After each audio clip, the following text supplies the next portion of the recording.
পদধ্বনি ভাঙনের। শুধু কি মাটি ভাঙে, ভেঙে যায় জমিন, মাটির মতো ধসে পড়ে মেঘও।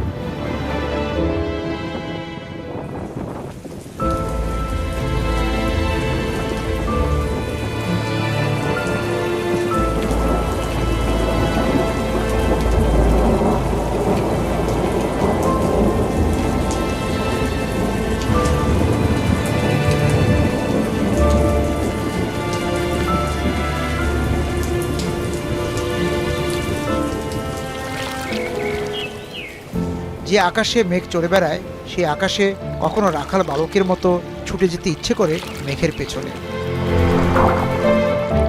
জানতে ইচ্ছে করে কেন সে ভাঙে। যে জমিন সিক্ত করে তার জল তৈরি করে প্রশান্ত জলাশয়, সেখানে কেন ভাঙনের প্রতিধ্বনি? দুইটা বাড়ি এই নদী খেয়ে লাগছে। এরপর এখন বর্তমানে যাই ওখান থেকে আবার বেরির পাশে কতটা জায়গা আপাতত সরকারি জায়গাতে আছি। এই নদী আমাদের মনে হাজার হাজার ফ্যামিলি ছিল, এদিক থেকে ধরি হাজার হাজার এক পর্যায়ে বহুত ফ্যামিলি ছিল। আমার এখানে দুইটা দোকান ছিল, ছোট ছোট এরকম দুইটা দোকান ছিল, রাত্রে বন্যা নিয়ে গেছে। এখন আমি একটা বাসম্মান দোকান করতেছি, এটার উপায় দিয়ে কোনো রকম বাল বাচ্চা এরকমও তো আছে কারো কারো যে 10 বার 12 বার ভাঙছে, এরকমও তো আছে।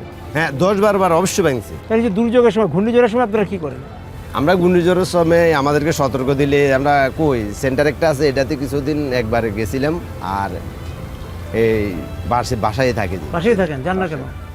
জান না কেন, আমাদের তো কলজা শক্ত হয়ে গেছে, ভাঙতে ভাঙতে তো কলজাটাই শক্ত হয়ে গেছে।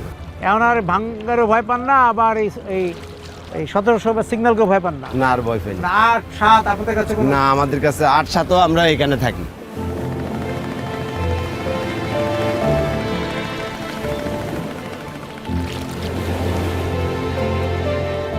এদিকে আসি 2001 সালে আসি। আচ্ছা, তখন এখান থেকে অন্তত আরো 9 কিলো এদিকে আসিল, এই চর লামতি আসিল। ইয়ার পরে মনে হয় সরকার না ভাঙে কেন, মানুষ তো মনে করেন অনেকজন বাইকের জায়গা নেই, মানুষের জায়গা যায় দেখি কে রাস্তাটা খুলে রয়েছে। এই যে মনে করেন এখানে দোকান দিছি, এই দোকানটা ভাঙি তখন 10,000 টাকার মাল চলে গেছে। এই যে মৃত্যুন জয়ী তুফানে বাঁচাইছে মানুষ শুষে, এখন ঘর সরাই হারিনি, আজ দুজন ঘর সরাই নিছি। আজকে দুইটা আজ দুজন ঘর সরাইছে, আমরা মানুষের জিজ্ঞাসা করে। আচ্ছা আচ্ছা আচ্ছা, মানে আজকে ভেঙে যেতে পারে? হ্যাঁ, আজ মানে ভাঙি গেছে। ও ভেঙে গেছে আজকে? হ্যাঁ। কয়বার আপনার ঘর সরাতে হয়েছে? হ্যাঁ, মানে 8 লাখ দিছি। 8 বার? 8 বার লাখ দিছি। যারা দোকান ভাই আসলে 1 বছর, আর যারা দীর্ঘ মানে এখন আর 7-8 বছর তখন দোকান দেয়, এর ওজন কলা দিছি, এটা এখনো শেষ নাই। বছর বাড়ি কয়বার আসছেন? বছর বাড়ি 3 বেলা আসি, মানে ওদিকে তখন এদিকে বরাবর আনছি। ইয়ার তখন হিয়ার কলোনি আসলে এদিকে কলোনিতে বের ভিতরে গেছি, এই হিসাব আছে। মানে মেঘনার সঙ্গে আপনি পারছেন না? না, নদীর লগে মানে খাওয়া দিতে আসতেছি না।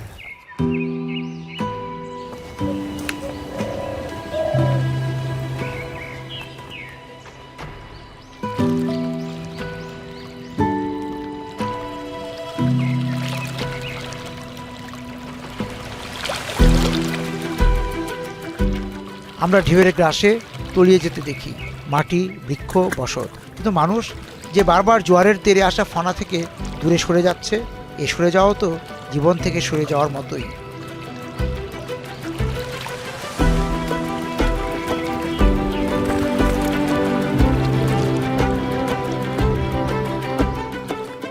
এক মানুষ কতবার ভাঙে, কতবার বদল করতে পারে নিজেকে।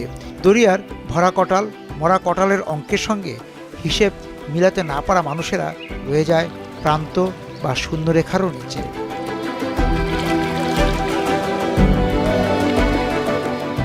জীবনসূচকের উঁচু ঢিবিতে বসত যাদের, তাদের কাছে ভাঙনের গর্জন, জমিন বিলীন হওয়া, দূরবর্তী চোখে হয়তো সুন্দর, নিঃশব্দ দহনের ধ্বনি সেখানে পৌঁছে না।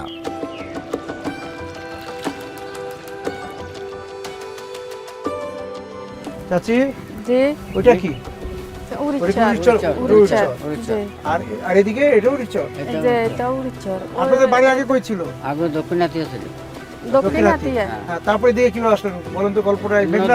নদী ভাঙি গেছে, বাড়িঘর সব জায়গা জমি সব শেষ, নির্ভয় মেনে সরাই আই বসবাস করছে। আচ্ছা, ওই হাতিয়া থেকে এই চরে চলে আসছে? হ্যাঁ। যে ঘর কয়বার ভাঙছে চাচি? 2 বার ভাঙছি। 2 বার ভাঙছে? হ্যাঁ, 2 বার। এখন এদিকের কি অবস্থা? এদিকেও তো ভাঙছে?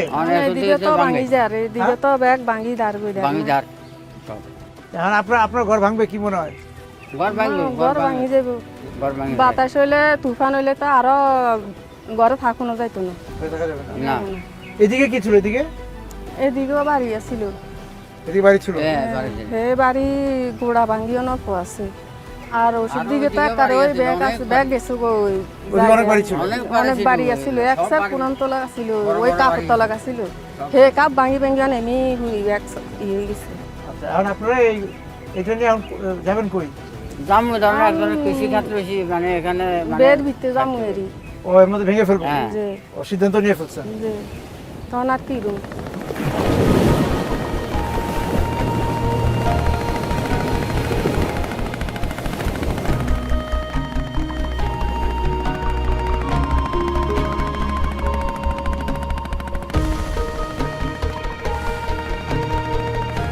জলের যখন উচ্ছ্বাস তখন মনেতে জমে আস, জাল ভরবে রূপাতে, জলে রূপাত মৎস্য।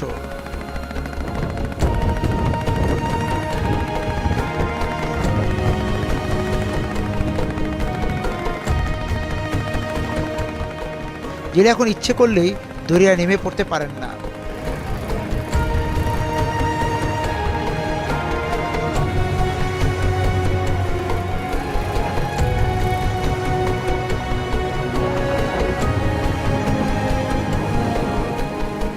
চলো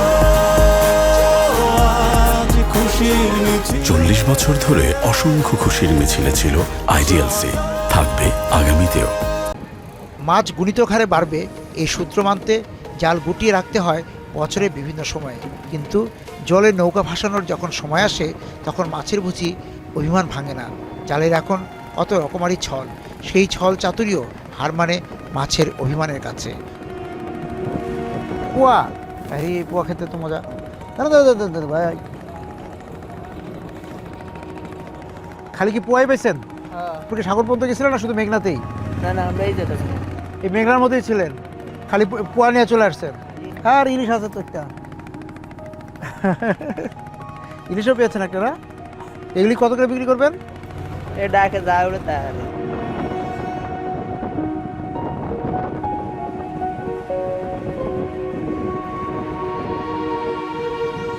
ইলিশ এখন ধরা পড়ছে কেমন? এখন মোটামুটি কম, এখন ফলার সিজন এখন কম। তা আমরা এই যে বাজারে দেখি, ঢাকায় দেখি, তারপরে যে বিভিন্ন জায়গায় যে বাজারে যায়, ইলিশের আকারটা বা সাইজটা ছোট হয়ে গেছে কেন? ফার্স্ট দেশের মাছ এক দেশে যায় গোলায়, শহর গেলে দেখা যায় বিভিন্ন মাছের বিশাল মাছ দেখা যায় বুড়ি হয়ে যায়, কিন্তু মাছ যখন দেখা যায় এমন সারা বাংলা এক জায়গাতে বুড়ে, তখন দেখা যায় বিশাল মাছ। তখন এখন আমরা তো প্রত্যেকে দেখা যায় অনেক মাছ পড়ে নদীতে, প্রত্যেকে দেখা যায় অনেক মাছ পড়ে, কিন্তু নদী আসলে মাছ এত নাই। কিন্তু মাছ এত নেই। তা এখন কত বড় মাছ পাওয়া যাচ্ছে ইলিশ? ইলিশ ইলিশ এখন পাওয়া যাচ্ছে উর্ফে 900 গ্রাম, আর এমনি যখন সিজনে আসে তখন সর্বোচ্চ কত পাবেন? সেজন্য মনে করেন 1.5 কেজি। 1.5 কেজি পাবেন। 1.5 কেজি তো এবার এবার দাম কেমন ইলিশের? আছে, আর মোটামুটি দাম আছে, মাছ কম হিসেবে দাম একটু ভালো। ভালো জি না, কিন্তু যারা কিনে তারা তো বলতেছে দাম বেশি, মানে তাদের কিনতে কষ্ট হয়। যে এই আমরা এই জন্য তো বলছি মোটামুটি দাম ভালোই, বেশি বেশি। আপনার কত বছর হলো মাছ ধরায়? আমি কত হয় 15 বছর। 15 বছরে। তা মাছ কি কমতি না বাড়তি? আগে মাছ কম বেশি ছিল, এখন জেলে বেশি মাছ কম।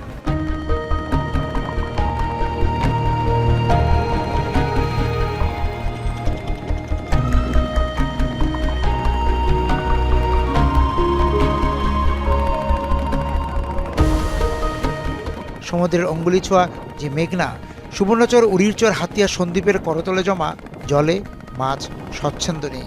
নির্বিঘ্নে দল বেঁধে নদী থেকে নদীতে ঘুরে বেড়াতে কত বিপত্তি। আছে পলিমাটির পাহাড়, আছে ওদের ফাঁদে ফেলার রকমারি জাল। সংকেত যখন বিপদের তখন ওরা তো নতুন পথ বেছে নেবেই।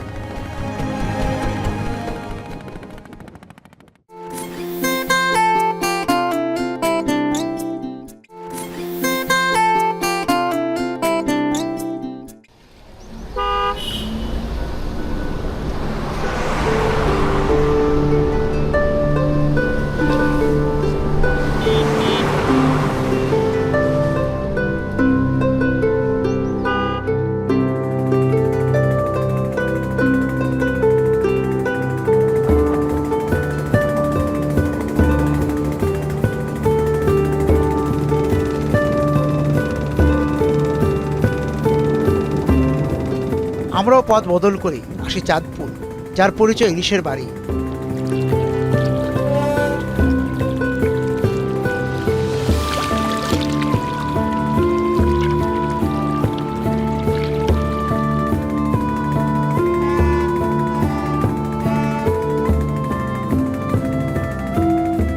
ইলশেগুড়ি বৃষ্টিতে দেখা পাবো ইলিশের, সেই মনোবাঞ্ছনা নিয়েই মেঘনায় ভাসি।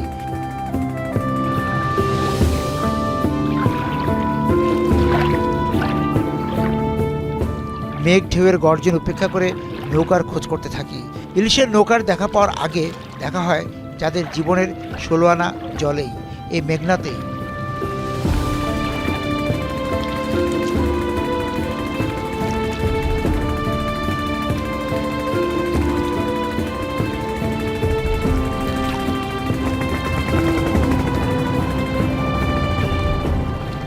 বন্যা হতেই তারা বের হয় মাছের খোঁজে। দিন শেষে পাওয়া 1-2 মুঠো মাছই চলে এই ভাসান পরিবারের। আপা, কি নাম আপনার? কুলসুমা। কখন নামছে নদীতে? সকালে, ভোর সকালে। ভোর সকালে। প্রতিদিন নামেন? কি মাছ ধরেন আপনারা? এই বাইলা মাছ, দু একটা রিডা মাছ, এগুলো প্রতিদিন কতটুকু মাছ ধরেন? 800-900 টাকা। 800-900 টাকা। এই বাজারে বিক্রি করে দেন? হ্যাঁ। এই 3 জন নামেন প্রতিদিন? তো কটার সময় নামেন, কটার সময় উঠেন? এই বিকালে যাবো, 5টার দিকে যাবো, আবার ভোরে বর্ষাকালে আই।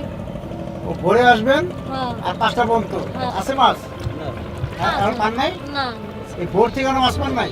না, আপনার তো বাড়ি কই? আমাদের জন্মস্থানই এদিকে স্যার। জন্মস্থানী নৌকাতে? নৌকাতেই জন্ম, নৌকাতেই জীবন। এই ডাঙ্গাতে ঘর করেন নাই? না না, মানে আপনার বাবা মা সব নৌকা থেকেই? এই নৌকাই। কখনো ডাঙ্গাতে উঠতে চান নাই, যে ডাঙ্গাতে ঘর করবেন, এই স্বপ্ন দেখেন না আপনি? হ্যাঁ, ডাঙ্গা তো উঠবো কেমনে স্যার? কি বাজ উঠবো? বড়ের জায়গাতে উঠাইলে যদি নামিয়ে দিব না স্যার, থাকতে দিব করে। এই যে মাছ ধরে টাকা জমা টমা একটু ডাঙ্গাতে থাকা স্যার টাকা জমাবো কি? কিস্তি পেটইতে চলে না স্যার। কিস্তি আবার কিসের? কিস্তি লোন লাগে না স্যার, নৌকা করলে কিস্তি লাগে। কত দিয়ে নৌকা নিছেন? এই 20,000 টাকা। 20,000 টাকা কিস্তি নিছেন? কত কিস্তি উঠাইছে? 20,000 টাকা। 20,000 টাকা। হ্যাঁ। আর সপ্তাহে দাম লাগে কত? সপ্তাহ হইলো 350 টাকা। 350 টাকা। ও কিস্তি দেওয়ার পর আর থাকে না? না,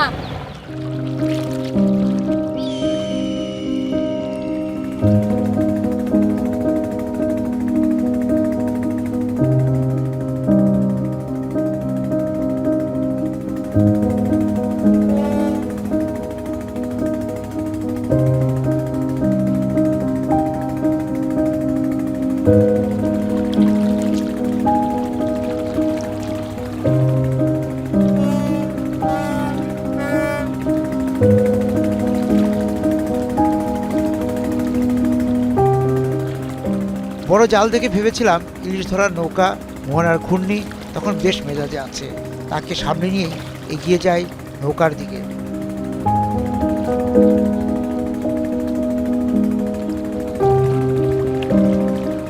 গিয়ে দেখে এই নৌকাতে ইলিশের জালই নেই, তার খোঁজ অন্য মাছের। কিন্তু ইলিশের মতোই অন্য প্রজাতির মাছও দুর্লভ হয়ে উঠছে।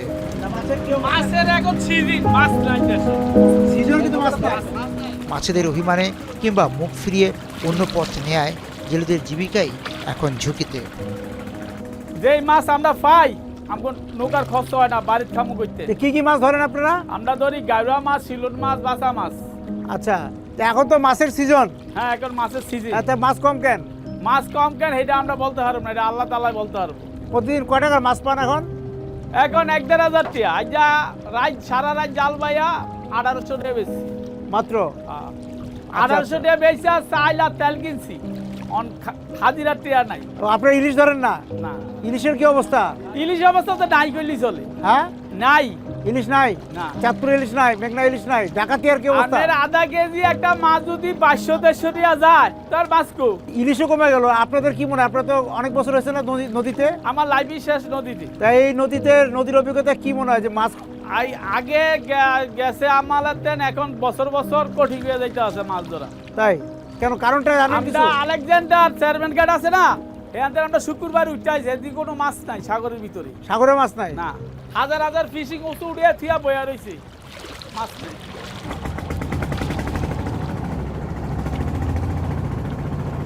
চলো আজ খুশির মিছিল। 40 বছর ধরে অসংখ্য খুশির মিছিলে ছিল আইডিএলসি, থাকবে আগামীতেও।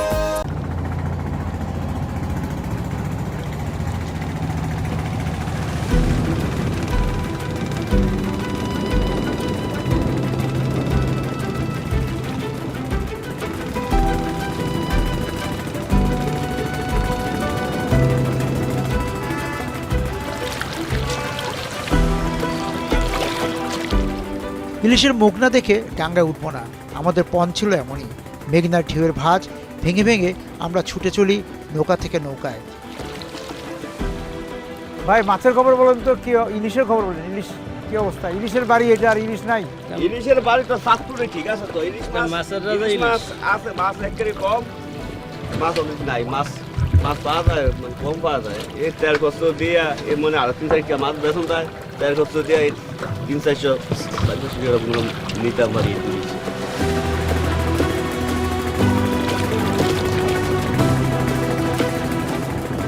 আষাঢ়ের জোয়ার ভাটায় যেমন জেলে নৌকা নামার কথা তেমন চোখে পড়ে না।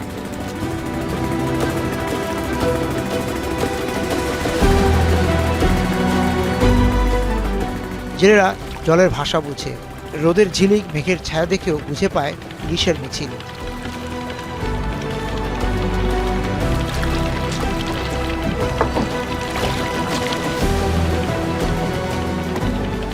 তারপরও কোনো কোনো জেলে নৌকো সেদিন এসেছিল জল পরখ করতে। জলে কি আছে ইলিশের ঘ্রাণ?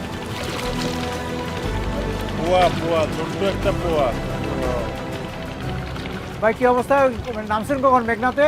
মেঘনাতে আমরা গত এবারে ঘন্টানে গাইছি, ঘন্টানে গাইছি আর কি জাল পাতলাম, জালগুলো আর আধা ঘন্টা পরে আমি টানিলাম। ইয়ে প্রতিদিন নামেন? না প্রতিদিন আসি না, মাছ নাই। হ্যাঁ মাছ নাই তো, কিচ্ছু নাই স্যার। মাছ নাই কেন? এখন মৌসুম না ইলিশের? ইলিশের মৌসুম হলো স্যার, কোনো মাছের ধুলো নাই। কেন মাছ গেল কই? পুরো আলাদা নেই, মানে প্রতিবার আষাঢ়ের অনেক মাছ উঠে, ইলিশ উঠে? হ্যাঁ প্রতি সিজনে আর কি উঠতো, কিন্তু এবার তো মাছের কোনো ইয়ে নেই। মানে কত দূর যান এখন মাছ ধরতে? এখন তো এই যে এবার সেই জায়গা থেকে আমরা জালটা নিলাম। এই ইলিশ না ঝাঁকে ঝাঁকে মেঘনাতে ঢুকে, পদ্মায় ঢুকে? এখন মাছ নাই স্যার।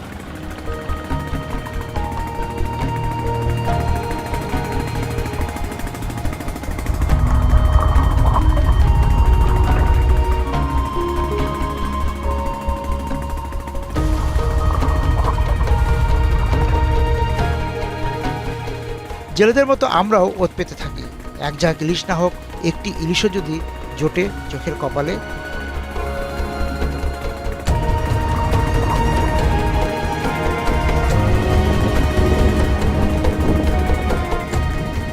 জেলেরা ঢেউয়ের তালে জাল বুনে যায় মেঘনার বুকে, আমরাও বসুন বুনি, শুভ্রে মেওয়া হয়ে যদি ফলে একটি ইলিশ।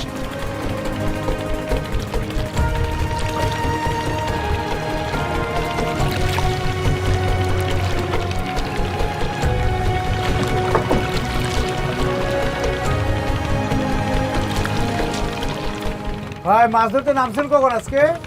নামছি ঘন্টাখানেক আগে। ওই এই যে এটাই প্রথম ফেললেন? এই 1 ঘন্টা কাটাইছি, 1 ঘন্টা উপরে কাটাইছি।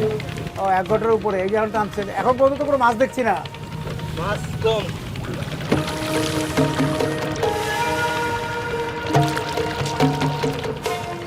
জেলেরা জালে টান দেয়, হৃদকম্পন বাড়ে আমাদের। পুরো জাল উঠে আসছে, কিন্তু ইলিশ কই। অবশেষে আঙ্গুলে মেপে নেওয়া যায় এমন কয়েক আঙ্গুল দৈর্ঘ্যের ইলিশ ছানা জুটল। প্রবোধ দেই, তবুও তো ইলিশ।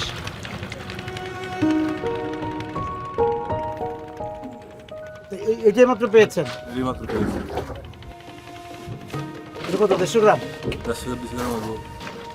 এটা তো আর একটা বিক্রি করতে পারবেন না, আরো যদি পান তাহলে বিক্রি করতে পারবেন। খাওয়ার জন্য নিয়ে যাবেন। ওইটা তো এখনো তাজা আছে, মুখ খুলছে। নেন।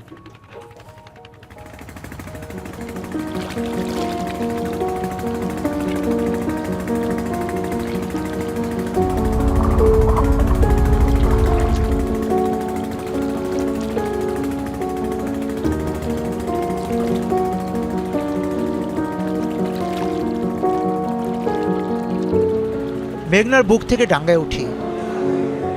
চাঁদপুরে ইলিশের বাজার থেকে নিলামের ধ্বনি কানে আসছে।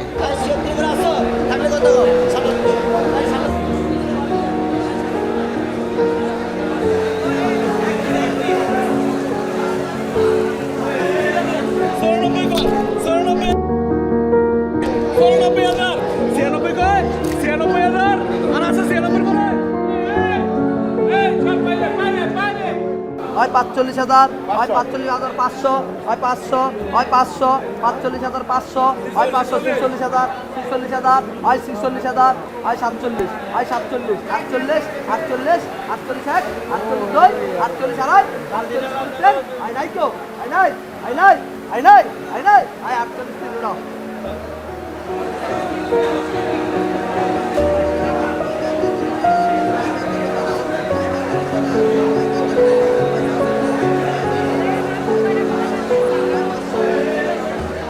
ইলিশের এই মোকাম আমার অনেক দিনের চেনা, তাই অন্য সময় ইলিশের স্তূপ বা টিলা দেখে যেমন বিস্মিত হতাম, চোখ মন জুড়িয়ে যেত, এবার তেমন হলো না।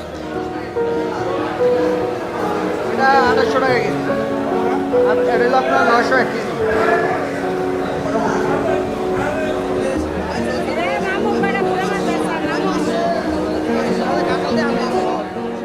আড়তদারাই জানালেন, ইলিশের মৌসুম শুরু হলেও ইলিশ ধরা পড়ছে কম। এই বাজারে বরিশাল, ভোলা, নোয়াখালী এবং সাগরে ইলিশ আসার পরেও পরিমাণে 10 মণ হচ্ছে না, অথচ এই সময় বাজারে কম হলেও 500 মণ ইলিশ থাকার কথা। ইলিশ কমে যাওয়া আকারে ছোট আর ফিরিস্তি শোনা হলো তাদের কাছে। এখন কি পরিমাণ মাছ আসে? একেবারে কম, সারা গাড়ে আপনার 10 মণ মাছ আসে না। মাছ আসে কোথা কোথা থেকে? আপনার এরিয়ার থেকে, বরিশাল থেকে আসে, আর এখানে মাছ আছে, চিটাং থেকেও আসে। ও সব জায়গার মাছ এখানে আসে। তা যখন পুরো মৌসুম থাকে তখন মানে কত মণ মাছ আসে এই বাজারে?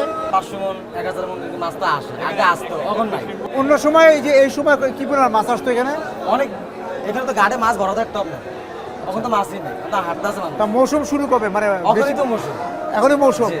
কিন্তু মাছ নাই। না মাছ নেই। তা অনেকে বলে যে মাছের নাকি সাইজ ছোট হয়ে যাচ্ছে, আমি তো বড় মাছও দেখি। না, বড় মাছ একবারে কম, তাই ছোট মাছটাই বেশি। তা বড় মাছ কমে যাচ্ছে কেন? নিষিদ্ধ জাল আছে, ওগুলো ভালো মাছ ধরে ফেলা আছে, ধরে ফেলতেছে। কারণ জলের কারণে এই যে আমাদের এই সাইজের মাছটা, এই সাইজের মাছটা থেকে 700 গ্রাম সাইজ পর্যন্ত এখন মোবার কথা, ওই মাছটা হয়ে গেছে। আপনি 500 গ্রাম মাছটা খুবই কম পাইতেছে, কারণ হচ্ছে একমাত্র ওই চাটকা মাছটা, ওই কারণ জল। এখন এই মাছগুলো কিন্তু এই বছরের না, এই মাছগুলো যখন জীবিত ছিল এটার নিচে একটা মাছের 2 বছর 3 বছর হয়ে গেছে, ওইটা বয়স, এটার বয়স 2-3 বছর হয়ে গেছে। তাহলে এই মাছটার বয়স হচ্ছে মাত্র 3 মাস, 4 মাস, 5 মাস বা 1 বছর। এই মাছটা বড় হইতে পারতেছে না, ওই চাটকা মাছটা। এই মাছ চাটকা মাছটা থেকে দিত, তাহলে 700 গ্রাম মাছটা অ্যাভেলেবেল হয়ে যেত। অ্যাভেলেবেল হয়ে গেলে বাজারটা এমনি কমে যেত।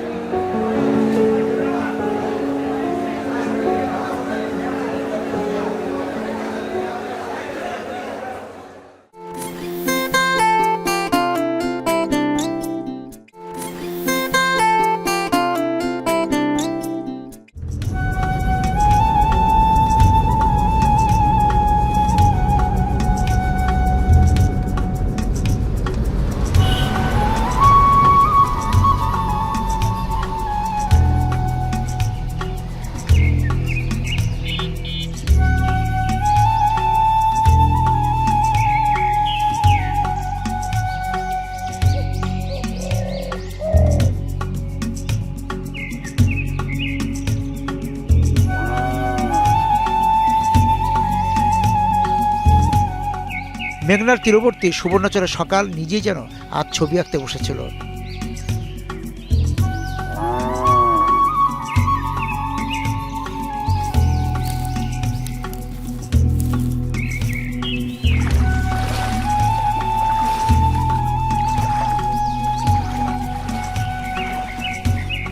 এমনিতেই চরের ক্যানভাস সুন্দর সুবর্ণ হয়ে থাকে।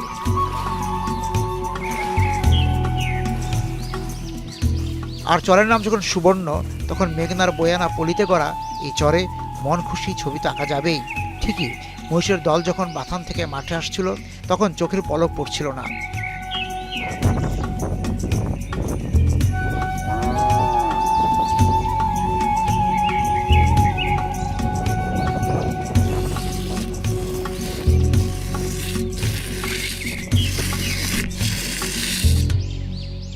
চলো আজ খুশির মিছিল। 40 বছর ধরে অসংখ্য খুশির মিছিলে ছিল আইডিয়ালসি, থাকবে আগামীতেও।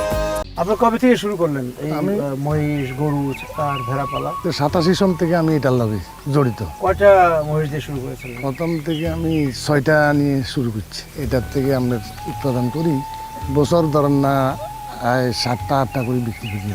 আপনার মহিষ কয়টা, গরু কয়টা, ভেড়া কয়টা? ভেড়া আছে 1000 খানিক। 1000 ভেড়া? জি। মহিষ? মহিষ ধরেন না মোট মিলে 120টা আছে। গরু? গরু আছে 80-90টা। 80-90টা। তা মহিষের দুধ কতটুকু পান?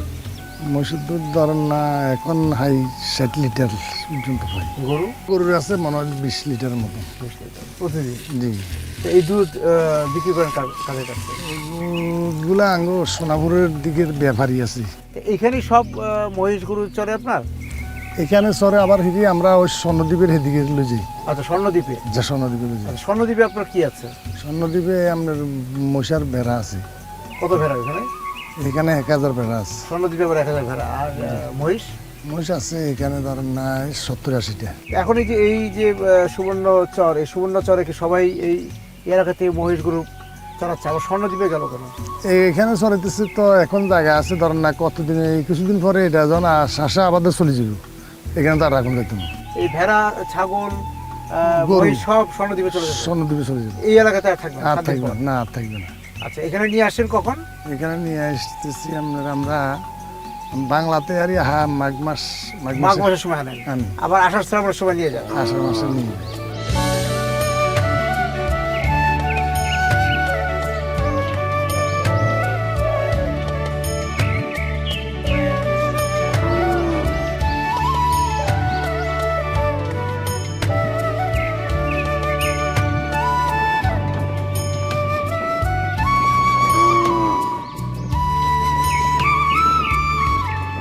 এদিকটায় সবজি ধানের পাশাপাশি মহিষ, গরু, ভেড়া পালন করেন খামারিরা।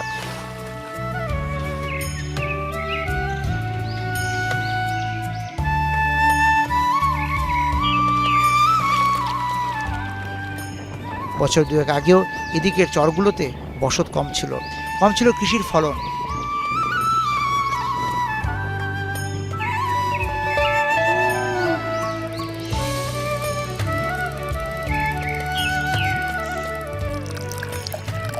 এখন বসবাস ও ফলন দুই বাড়ছে, তাই পশু চারণভূমিও ছোট হয়ে আসছে। খামারিদের চোখ এখন অধুনা জেগে ওঠা চরের দিকে। এখানে বাথানের কবে থেকে শুরু হলো এই এলাকায়? এই এলাকায় বিগত আপনার 50 থেকে 60 বছর হয়েছে এই বাথানটা শুরু। তা এই যে এই গ্রামে কতগুলো বাথান আছে? এই গ্রামে প্রায় 15 থেকে 20টা বাথান আছে। এই যে মহিষ গরু পালতে যে সমস্যা মুখে আছে, কোনো সমস্যা? হ্যাঁ, অনেক সমস্যা আছে। যেমন আপনার চরে এখন চাষাবাদের জন্য জমিগুলো নিয়ে যাচ্ছে, এখানে আমরা মহিষ গরু রাখতে খুব কষ্ট হচ্ছে। আস্তে আস্তে সর জাগতেছে, এই সরগুলো ভূমিকা করে নিয়ে যাচ্ছে। আপনার এক মহিষ বেঁধে এরা 30 থেকে 40,000 50,000 টাকা নিয়ে যায়। মানে ধানের কাছে আসলে এরা মহিষগুলা বেঁধে রাখে, মানে ও মালিকদেরকে চাপ দেয় টাকার জন্য। মহিষ গরুর খাবার ঠিক আছে? খাবার দেওয়ার মতো ঘাস বা এগুলো পাওয়া যাচ্ছে? পর্যাপ্ত ঘাস আগে ছিল, যে সময় চাষাবাদ ছিল না ওই সময় আমাদের পর্যাপ্ত ঘাস ছিল। এখন কিন্তু জায়গাগুলো সীমিত হয়ে যাচ্ছে, পর্যাপ্ত জায়গা না। জায়গা আছে আপনার 500 একর, কিন্তু মহিষ আছে 5000, কিন্তু এখানে পর্যাপ্ত ঘাস পাওয়া যায় না।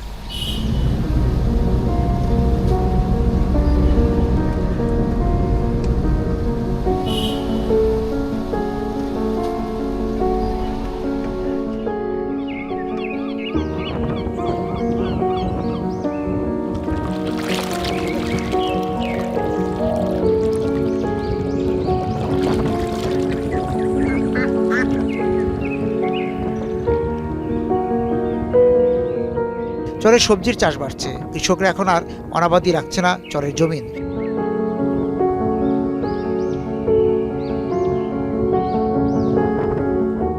শুধু সবজিই নয়, মাছ চাষ ও পালন একই জমিতে।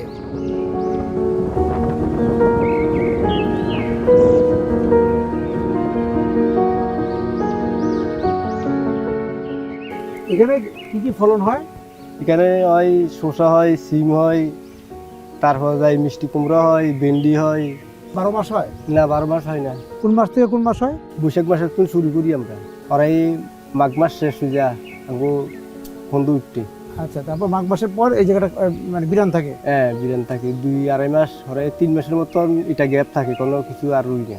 এই নালাতে কি মাছ হয়? মাছও হয়, মাছ আছে। কি মাছ থাকে এর মধ্যে?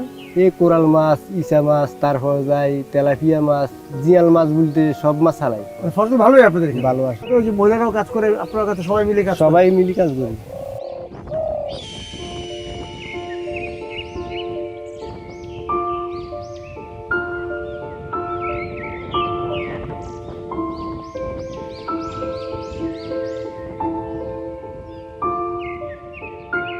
এখানকার জমির মালিকানা মহাজন, জোদ্দার বা প্রভাবশালী কোনো ব্যক্তির মুঠোতে। তাদের কাছ থেকেই জমি বর্গা, সুদে কর্জের টাকাও। সুদ আসলের ভাগশেষ দুমুঠো অন্ন।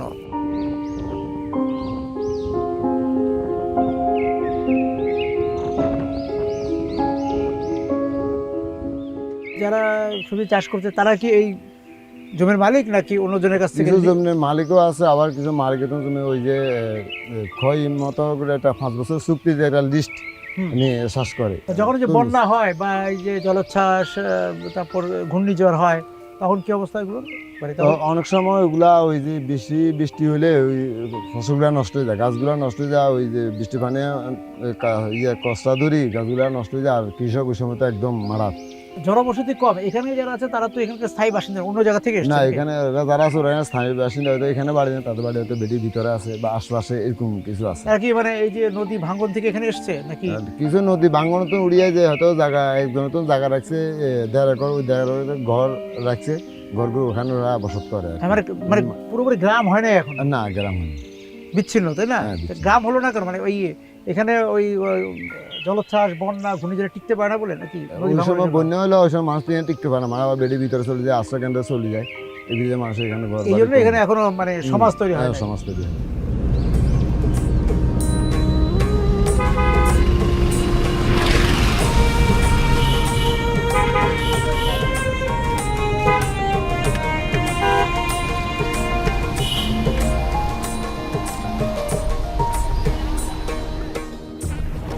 আকাশ যখন সুরমা রং নেয়, তখন দেখি জলের ফুর্তি। সুবর্ণ চরে জলের উৎসব দেখতে গিয়ে মানুষ পারাপারের ফেরির দেখা পেলাম।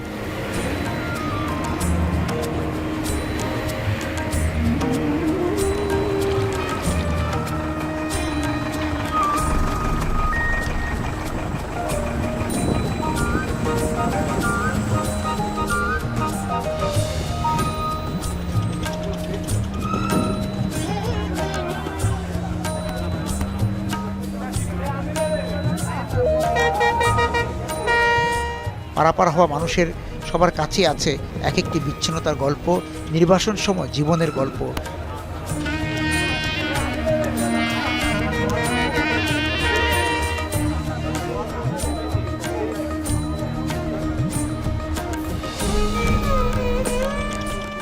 জল ও জমিনের লড়াইয়ের রসায়ন খুব ভালো জানে এই পারাপারের মানুষেরা।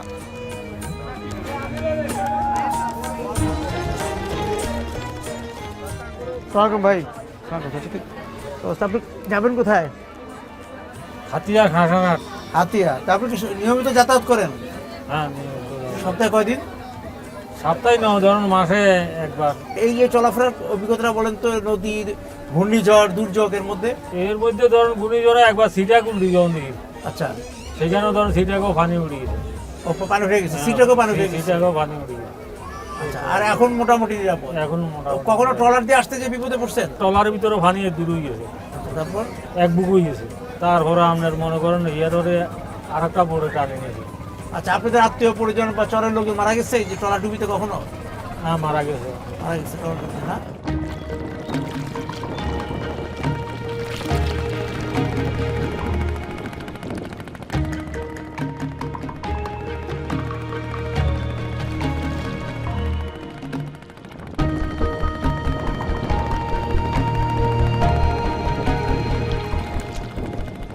এই যে হাতিয়ার মানুষের যে দুর্যোগের সঙ্গে লড়াই, ঘূর্ণিঝড়, ঝড় ঝঞ্ঝা, সাগর, নদীর সঙ্গে লড়াই, সেটা কীরকম? আপনি তো ছোটোবেলা থেকে হাতিয়াতে আছেন। যখন আমি আরও অনেক ছোটো ছিলাম, তখন আমি একবার নদী পার হচ্ছিলাম। আর ওই সময় এত বড় মানে যে সিটাগুলো ছিল না, তখন ছিল যে ট্রলার, যেগুলোতে মাছ ধরা হয়। একটা মহিলারগুলো ছোটো বাচ্চা, অসুস্থ সম্ভবত, রোগী, ডাক্তার দেখানোর জন্য নোয়াখালী নিচ্ছে।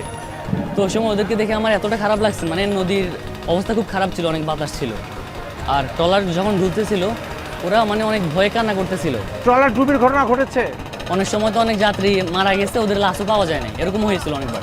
আচ্ছা, আর এই যে হাতিয়া এবং এই যে নোয়াখালীর এই যে সুবর্ণচর, এই যে দ্বীপ, হ্যাঁ, এই যে সঙ্গে যে যোগাযোগের যে বিচ্ছিন্নতা, হ্যাঁ, এই যে আলাদা থাকা এবং সবসময় ইচ্ছা করলে তো নদী পাড়ে চলে আসা যায় না বিপদে আপদে, সেগুলো কীরকম ওইখানকার মানুষের? ওখানকার মানুষের আগে অনেক বেশি কষ্ট হতো, বর্তমানে ফেরি দেওয়ার পর থেকে আমরা অতটা কষ্ট মনে করতেছি না। এখন আসা যাওয়া একেবারে ধরেন বিচ্ছিন্ন মনে করতেছি না বর্তমানে। দিনে কতবার আসা যাওয়া করা যায়? দিনে 4 বার আসা যাওয়া করা যায়। আচ্ছা, কিন্তু রাতে তো আসা যায় না? রাতে আসা যায়, রাত 8টা পর্যন্ত স্পিড বোট থাকে, আর স্পিড বোট হলে তো অনেকবার আসা যাওয়া করা যায়। আচ্ছা, তার মানে হচ্ছে 8টার পর একদম মূল ভূখণ্ডের সাথে যোগাযোগ বিচ্ছিন্ন থাকে। আর দুর্যোগের সময় কি হয়, যখন ঘূর্ণিঝড় হয়? যখন ঘূর্ণিঝড় হয় তখন তো হচ্ছে যে একেবারে ট্রলার সিডাক সব বন্ধ থাকে, মানে তখন একেবারে যোগাযোগ বন্ধ, নেটওয়ার্কও বন্ধ করে দেওয়া হয়। গ্রামগঞ্জের লড়াকু মানুষদের দেখি, তাদের কত কিছু আছে, আদিগন্ত জমি, স্রোতস্বিনী নদী, অনাবৃত আকাশ, কোনোটিতেই হয়তো তাদের সত্য নেই, কিন্তু তারাই যে ওসবের ভোক্তা। আমরা যারা শহরে মানুষ, তাদের সময় কই এই অমৃত ভোগের?